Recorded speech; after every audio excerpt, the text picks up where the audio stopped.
He stopped talking, not because he has nothing to say, but because he realized a long time ago that most people weren't really listening.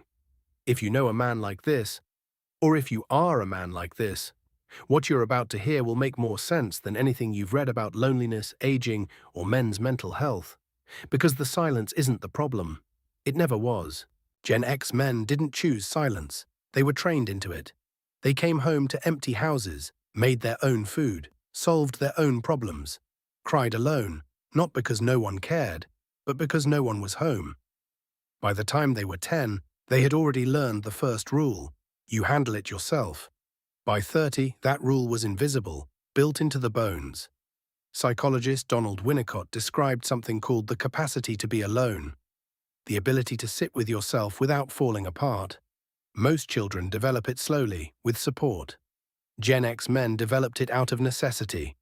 And here's what no one talks about. When you spend a childhood learning to need nothing from the outside world, adulthood feels like confirmation, not a wound, a proof of concept. So when these men hit 50, after decades of working, providing, fixing, and carrying, they don't break down. They go quiet, and everyone around them mistakes that silence for suffering. But not all silence sounds the same. There are 3 types of quiet men over 50, and the difference between them matters more than most people realize. The first is the man who never married. He built a life alone, deliberately or gradually, and the solitude became architecture. He knows where everything is. He likes it that way. His silence is chosen, comfortable, his. The second is the divorced man. His silence has weight to it. There was a life, furniture, routines, voices in the hall, and then there wasn't. He rebuilt. But the rebuilt version is quieter, deliberately quieter. He learned what noise costs. The third is the widower. His silence is the most misunderstood of all. People see grief. He sees continuity. He carries on the way she would have wanted. The quiet isn't absence, it's presence of a different kind. 3 men, 3 silences, none of them broken. Here's where most people get it wrong. They see a quiet man and assume the inside matches the outside. Still, empty, done. But men who've been through enough, a career that almost broke them, a marriage that did, kids who grew up and away, a body that started talking back, these men aren't empty. They're edited. They cut the noise that wasn't worth their time, the small arguments, the performative friendships, the need to be understood by people who were never going to understand anyway. What's left isn't nothing. What's left is signal. These men notice more. They read rooms faster. They know when something is real and when it isn't. And they have exactly 0 interest in the second category. But here's what sits underneath all of that. Even signal needs something to receive it. And that's where things can quietly start to go wrong.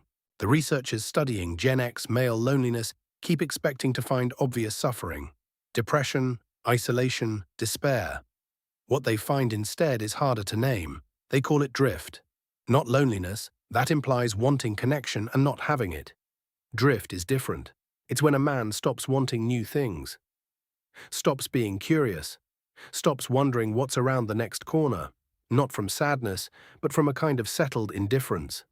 The days become fine. Everything works. Nothing calls to him. AARP research found that 60% of Gen X adults qualify as lonely by clinical measures, but almost none of them describe themselves that way. Because drift doesn't feel like pain. It feels like peace. Until one morning you realize you can't remember the last time something surprised you. Can't remember the last time you wanted something badly enough to move toward it. That's the gap. Not between alone and with someone, between alive and going through the motions. The research here is unusually clear. It's not therapy, though that can help. It's not joining a group, though that can too. What actually works is smaller than that, and more personal. One man describes picking up a language he'd abandoned in college, not to speak it, just to see if he still could. Another starts walking a different route home, just different, for no reason other than different. A third calls his brother, not because something is wrong, but because he suddenly wonders what his brother's voice sounds like now that they're both old. These aren't solutions, they're just gaps in the drift. Small interruptions in the routine that remind a man his own life can still surprise him. Curiosity, not connection, is what pulls a quiet man back. Not someone asking, "Are you okay?" but something asking, "Have you ever wondered?" Because the man who taught himself to need nothing can still want something. He just needs permission to admit it. If you're one of these men, you already know most of this. You've known it for years. You just didn't know anyone else was paying attention. And if you love one of these men, a father, a brother, a friend who got quieter every year, don't try to fix the silence. Ask him what he's curious about. Then actually listen. That's usually enough.